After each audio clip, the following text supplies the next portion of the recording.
الرحمن الرحیم فأما الزبد فيذهب جفاء وأما ما ينفع الناس فيمكث في الأرض صدق اللہ العظیم۔ حضرات گرامی، آج 15 اگست ہے، جمعے کا دن بھی ہے۔ جمعے کا دن ہمارے لیے عید کا دن ہوتا ہے، خوشی کا دن ہوتا ہے، اور یہ 15 اگست ہمارے پورے ملک کے لیے، ہم سب کے لیے خوشی کا دن ہے، کیونکہ یہ ہمارے ملک کی آزادی کا دن ہے۔ اس سے پہلے میں آزادی کی تاریخ اور اس میں ہم مسلمانوں کا جو کردار رہا ہے اس پر پچھلے سال بہت تفصیلی گفتگو آپ کے سامنے ہوئی تھی۔ آج چونکہ وقت کم ہے تو میں چند باتیں آپ کے سامنے اس تعلق سے رکھتا ہوں۔ پہلی اور بنیادی بات کہ سمجھ لیجئے کہ یہ دیش، یہ ملک بہت خوبصورت اور بہت ہی امن پسند، محبت اور یکجہتی کا ملک ہے۔ اس کی ایک پوری تاریخ ہے کہ یہاں ہر دور میں ہر قوم کے لوگ، ہر دھرم کے ماننے والے، ہر تہذیب اور الگ الگ زبانوں کے بولنے والے ہمیشہ رہے ہیں۔ اس کی ایک پوری تاریخ ہے۔ اس لیے اس کی یہ پہچان ہمیشہ باقی رہنی چاہیے، اور اسی میں اس ملک کی بھی سالمیت ہے اور اس ملک میں رہنے والے لوگوں کی بھی سالمیت ہے۔ دوسری بات کہ یہ ملک جب انگریزوں کا غلام ہوا تو یہ مسلمانوں کے ہاتھوں میں تھا، اس کا اقتدار مسلمانوں کے ہاتھ میں تھا۔ اس لیے لازماً انگریزوں سے آزاد کرانے کے لیے، ان سے دو دو ہاتھ کرنے کے لیے جو لوگ سب سے پہلے آئے وہ مسلمان تھے، اور آزادی کی تاریخ کو اگر بغیر کسی تعصب کے پڑھا جائے، سمجھا جائے، تو معلوم ہوگا کہ ہندوستان کی آزادی کی تحریک میں مسلمانوں کا غیر معمولی یوگدان ہے، غیر معمولی، دوسروں کے مقابلے میں کہیں زیادہ۔ اس کی ایک مثال میں دیتا ہوں کہ عام طور پر یوں سمجھا جاتا ہے کہ تحریک آزادی کی ابتدا 1857 سے ہوتی ہے، حالانکہ یہ بالکل غلط بات ہے۔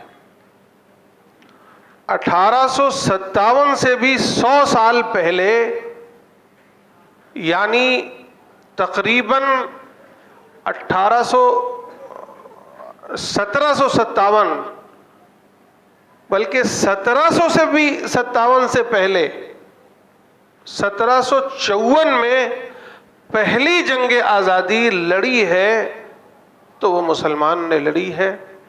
بنگال میں نواب سراج الدولہ کے نانا علی وردی صاحب نے انگریزوں سے، اور انہیں شکست دی ہے۔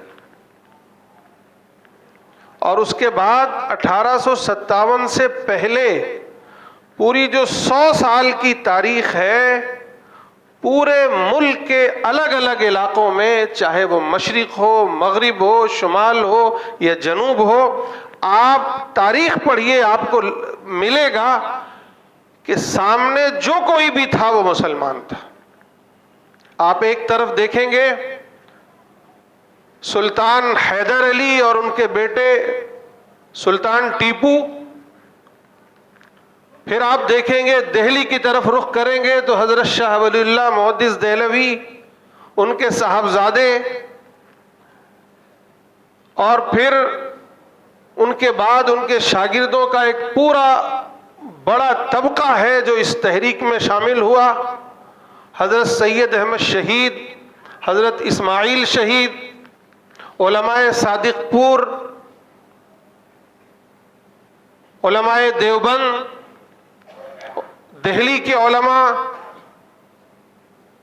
ضرورت اس بات کی ہے کہ صرف ہم یہ تاریخ ایک بار پڑھیں، جانیں، معلوم ہوگا کہ 1857 سے پہلے پورے تقریباً 100 سال کی آزادی کی تحریک ہے، جس میں تنے تنہا مسلمان کھڑے ہیں، مسلم قائدین کھڑے ہیں، مسلم علماء کھڑے ہیں، ان کے نمائندے کھڑے ہیں، وہاں کوئی اور ساتھ تھا ہی نہیں، بلکہ انہیں تو شعور بھی نہیں تھا کہ ہمارا دیش غلام ہو رہا ہے یا غلامی کی طرف جا رہا ہے۔ یہی وجہ ہے کہ کتنے علماء نے انگریزوں کے خلاف جہاد کا فتویٰ دیا، انہیں جیل ہوئی، انہیں سزائیں دی گئی، انہیں پھانسی کے پھندے پر چڑھایا گیا، ان کے ساتھ بڑی زیادتیاں کی گئیں، طرح طرح کی اذیتیں دی گئیں۔ ایک مثال لیجئے کہ 1803 بات 1857 کی ہوتی ہے، میں آپ کو بتا رہا ہوں 1803 میں شاہ عبد العزیز محدث دہلوی، جو حضرت شاہ ولی اللہ محدث دہلوی کے صاحبزادے ہیں اور علماء میں ان کا بہت بڑا مقام ہے، انہوں نے 1803 میں انگریزوں کے خلاف جہاد کا فتویٰ دیا تھا کہ اب مسلمانوں پر فرض ہو چکا ہے کہ انگریزوں کے خلاف جہاد کریں، یعنی جنگ آزادی لڑیں۔ اس کے نتیجے میں کیا ہوا تھا معلوم ہے؟ انہوں نے جس مسجد میں بیٹھ کر یہ فتویٰ دیا تھا، اس پوری مسجد کو زمین میں الٹ دیا گیا، دھسا دیا گیا۔ ابھی چند سالوں پہلے وہ مسجد باقاعدہ کھدائی میں نکلی ہے باہر دلی میں۔ یہ تاریخ ہے۔ علماء صادق پور کے بارے میں جواہر لال نہرو کہتے ہیں، آپ پڑھ لیجئے ان کی یہ بات کہ دیش کی آزادی میں جتنی قربانیاں پورے دیش کے لوگوں نے دی ہیں، ایک پلڑے میں رکھی جائے، اور علماء صادق پور کی قربانیاں ایک پلڑے میں رکھی جائیں تو ان کی قربانیاں زیادہ ہوں گی اور بھاری پڑ جائے گی۔ یہ ہے مسلمانوں کی تاریخ۔ پھر 1857 آتا ہے۔ 1857 میں علماء دیوبند میں کتنی قربانی، علماء دیوبند نے کتنی قربانیاں دی، دہلی کے علماء نے کتنی قربانیاں دی۔ اس کے بعد بھی 1947 تک شانہ بشانہ مسلمان کھڑے رہے، مسلم قائدین اور علماء کھڑے رہے۔ تحریک خلافت کو کون بھول سکتا ہے، جس نے پورے دیش میں آزادی کی لہر دوڑائی۔ مولانا محمد علی جوہر، ان کے بھائی مولانا شوکت علی نے گاندھی جی کو لا کر ہندوستان میں آزادی کی کمان ان کے ہاتھ میں دی کہ آپ آگے بڑھیے، آپ کے ساتھ ہم رہیں گے، کیونکہ جب تک ہندو مسلم اتحاد نہیں ہوگا، یہاں کا ہر شہری آزادی کا نعرہ نہیں لگائے گا، اس کے لیے جد و جہد نہیں کرے گا، ملک آزاد نہیں ہوگا۔ نتیجہ یہ ہوا کہ پھر پورے دیش کو اس کا شعور ہوا اور پورے دیش کے دانشور، علماء، سیاستدان اور اپنے اپنے علاقوں کے ذمہ دار کھڑے ہوئے اور سب نے مل کر اس ملک کو آزاد کرایا۔ اس لیے بہت مختصر یہ بات سمجھنے کی ہے کہ دیکھیے، ہم سب اس دیش کے واسی ہیں، خواہ وہ ہندو ہوں یا مسلمان، سکھ ہوں یا عیسائی، جینی ہوں یا پارسی، جو بھی یہاں رہتا ہے، یہاں بستا ہے، یہاں پیدا ہوا، سب کا ہندوستان ہے اور سب ہندوستان کے ہیں، اور سب نے مل کر ملک کو آزاد کرایا ہے اور سب نے مل کر اس کے لیے قربانیاں دی ہیں۔ اس لیے ہمیشہ ایک دوسرے کا احترام ہو، ہمیشہ ایک دوسرے کی عزت ہو، ایک دوسرے کے لیے محبت ہو، ایک دوسرے کے لیے بھائی چارہ ہو، ایک دوسرے کے لیے امن ہو، ایک دوسرے کے لیے خدمت ہو۔ یہ ہمیشہ یہی ہمارے دیش کی پہچان ہے اور یہی ہونی چاہیے۔ اس کے بعد ملک آزاد ہوا تو یہاں کا ایک سمویدھان، یہاں کا ایک دستور بنا۔ اس دستور کو بنانے میں بھی ہمارے علماء نے اہم کردار ادا کیا، بلکہ ہر طبقے نے اہم کردار ادا کیا، اور سب نے مل کر ایک سیکولر جمہوری سمویدھان دستور تشکیل دیا، جس کے نتیجے میں پورے دیش واسیوں کو مکمل آزادی، مکمل فریڈم، مکمل حقوق حاصل ہوئے۔ آج بھی وہ سمویدھان اسی طرح موجود ہے۔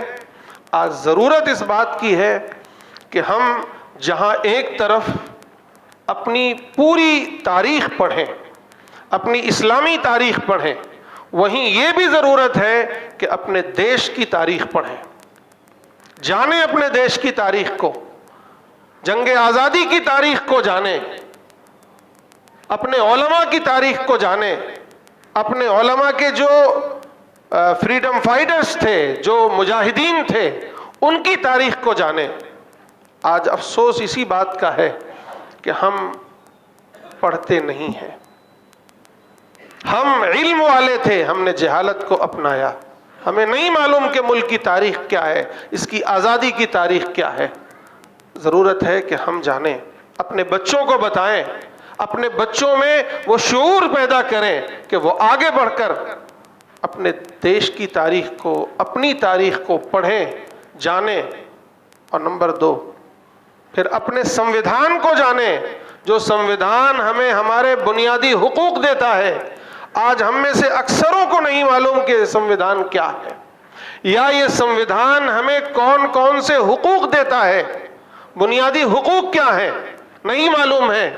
کیا ضرورت اس بات کی نہیں ہے کہ ہم بھی اور ہمارے بچے بھی، ہماری نوجوان نسل بھی ہمارے دستور کو، ہمارے آئین کو پڑھیں، جانیں اور اپنے حقوق کو پہچانیں کہ ہمارا دیش، ہمارے دیش کا دستور ہمیں کون کون سے حقوق دیتا ہے۔ ضرورت ہے اس بات کی، اور اس بات کی بھی ضرورت ہے کہ یہ سمویدھان سیکولر ہے، جمہوری ہے، ہمارے بزرگوں نے بڑی محنت سے، مشقت سے بنایا ہے، اسے ایز اٹ از باقی رکھنا ہے، اس میں کوئی تبدیلی، کسی طرح کی خرد برد نہیں ہونی چاہیے۔ اس کو بھی ہمیں سمجھنا ہوگا اور آگے اس کی حفاظت کرنی ہوگی، اور پھر آگے بڑھ کر ہمیں اپنے دیش کی، اپنے ملک کی، ملک کے لوگوں کی، اپنے بھائیوں کی خدمت کرنی ہے۔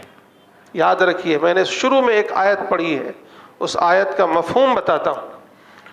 اللہ تعالیٰ فرماتے ہیں فَأَمَّا الزَّبَدُ فَيَذْهَبُ جُفَاءً وَأَمَّا مَا يَنْفَعُ النَّاسَ فَيَمْكُثُ فِي الْأَرْضِ۔ یاد رکھو، جو یہ جھاگ ہوتا ہے، جھاگ آپ نے دیکھا ہوگا، پانی میں، دوسری چیزوں میں جھاگ ہوتا ہے، یہ جو جھاگ ہوتا ہے یہ اڑ جاتا ہے، اس کی کوئی قیمت نہیں ہوتی، لیکن جو اصل پانی ہوتا ہے یا جو اصل چیز ہوتی ہے وہ زمین میں ٹھہر جاتی ہے، جھاگ اڑ جاتا ہے۔ اللہ تعالیٰ کہہ رہے ہیں فَأَمَّا الزَّبَدُ فَيَذْهَبُ جُفَاءً، جو جھاگ ہے وہ اڑ جائے گا، وہ بے فائدہ ہے، اس کی کوئی اہمیت نہیں ہے۔ وَأَمَّا مَا يَنْفَعُ النَّاسَ، اور جو لوگوں کو فائدہ دے گا وہ باقی رہے گا، اس کو قرار نصیب ہوگا۔ یہ اللہ کا قانون ہے۔ میں اس لیے یہ آیت سنا رہا ہوں میرے بھائیوں، اگر ہم نے اپنی قیمت کو پہچانا، ہم نے لوگوں کی خدمت کی، اپنی اہمیت کو لوگوں کے سامنے پیش کیا، ہم نے دیش کی خدمت کی، ہم نے انسانیت کی خدمت کی، ہم نے اچھے اخلاق پیش کیے، ہم نے اچھے کردار پیش کیے، اپنا یوگدان دیا، تو کوئی ہمیں فراموش نہیں کر سکتا۔ ڈاکٹر اے پی جے عبد الکلام کو کون فراموش کر سکتا ہے؟ مولانا ابوالکلام آزاد کو کون فراموش کر سکتا ہے؟ ٹیپو سلطان کو کون فراموش کر سکتا ہے؟ اشفاق اللہ خان کو کون فراموش کر سکتا ہے؟ کوئی نہیں کر سکتا۔ آپ وہ کردار نبھا کر تو دیکھیے۔ ایک مثال دیتا ہوں، محمد ابن قاسم یہاں آئے تھے، سندھ فتح کیا تھا انہوں نے، یہاں کے بادشاہ سے ان کی جنگ ہوئی تھی، یوں تو وہ حملہ آور تھے، لوگوں کو ان سے دشمنی کرنا چاہیے تھی، ان سے نفرت کرنا چاہیے تھی، لیکن ہوا کیا تھا؟ وہ 1-2 سال میں یہاں سے واپس چلے گئے تھے۔ یہاں سے واپس جانے کے بعد لوگوں نے ان کا مجسمہ بنایا، ان کی بڑی سی مورتی بنائی اور اس کی پوجا شروع کر دی، اور کہتے تھے کہ یہ تو کوئی بشر نہیں، یہ تو کوئی دیوتا تھا جو آیا تھا ہمیں انصاف دلانے، ہمیں مساوات دلانے، ہمیں برابری دلانے، ہمارے ساتھ بھلائی کرنے، ہمیں لوگوں کے ظلم سے آزاد کرانے آیا تھا۔ لوگ ان کی پوجا شروع کر دیے تھی۔ کیوں؟ انہوں نے اپنی اہمیت کو بتایا تھا۔ ارے بھائیو، آج ہم سے کہا جاتا ہے کہ تم یہاں کے رہنے والے نہیں ہو، حالانکہ بہت تھوڑے لوگ ہیں وہ شرپسند، یہاں سے چلے جاؤ۔ ایک طرف تو ان شرپسندوں کی بدماشی ہے، دوسری طرف ہمارا اور آپ کا کردار بہت کمزور ہو چکا ہے، بہت کمزور ہو چکا ہے۔ اپنی اہمیت کو، اپنے یوگدان کو بتائیے، اپنی بستی میں، اپنے شہر میں، اپنے علاقے میں، کوئی فراموش نہیں کرے گا۔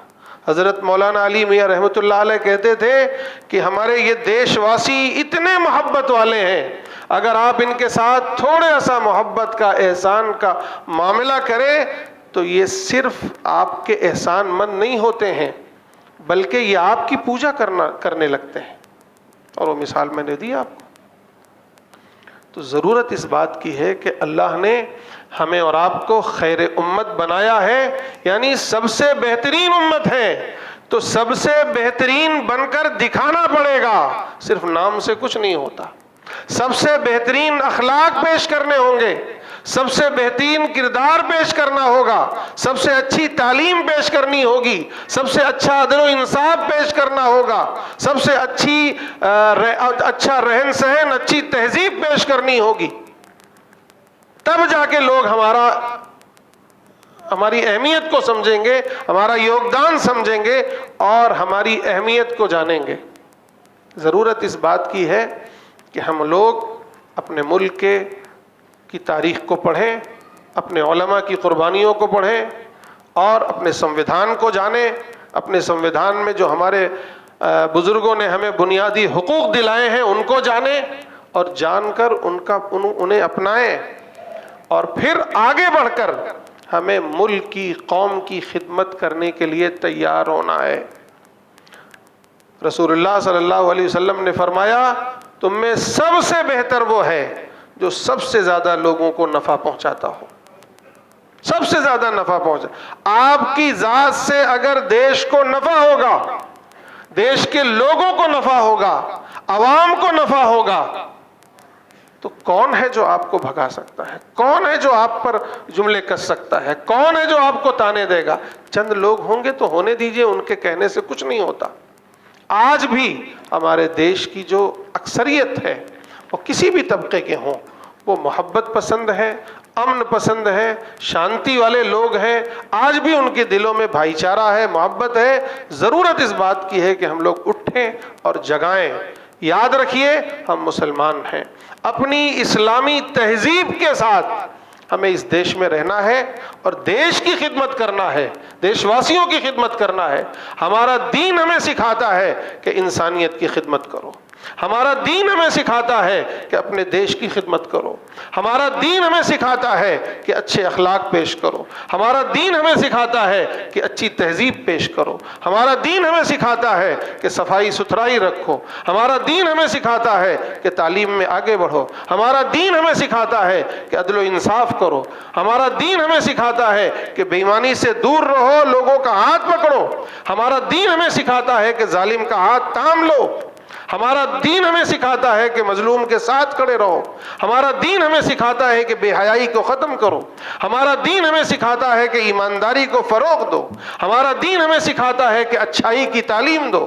ہمارا دین ہمیں سکھاتا ہے کہ برائی سے لوگوں کو روکو. اور یہ وہ چیزیں ہیں جس کے لوگ منتظر ہیں. یہ چیزیں ختم ہوتی جا رہی ہیں معاشرے سے. اگر ہم آگے بڑھ کر یہ کردار ادا کریں تو آج بھی لوگ ہمیں سلام کریں گے. آج بھی ہمیں لوگ سلام کریں گے. شرط یہ ہے کہ ہم اپنا یوگدان دیں. نوجوانوں سنو, سمجھو اپنے کردار کو. تم یہاں رسول اللہ کے نمائندے ہو صلی اللہ علیہ وسلم. تم اللہ کے نمائندے ہو, تم دین کے نمائندے ہو, تم قرآن کے نمائندے ہو. ایسے بن کر دکھاؤ, دیکھو لوگ تمہیں سلام کریں گے, لوگ تمہیں عزت دیں گے.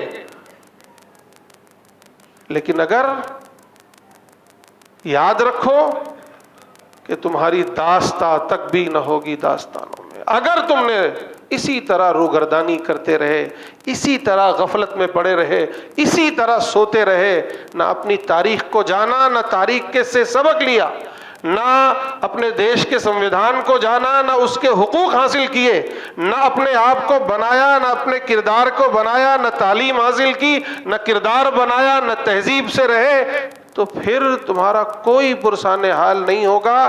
کتنی قومیں اس زمین سے مٹ گئیں, تم بھی مٹ جاؤ گے. اللہ تعالیٰ مجھے بھی آپ سب کو بھی عمل کی توفیق نصیب فرمائے. وآخر دعوانا ان الحمد للہ رب العالمین.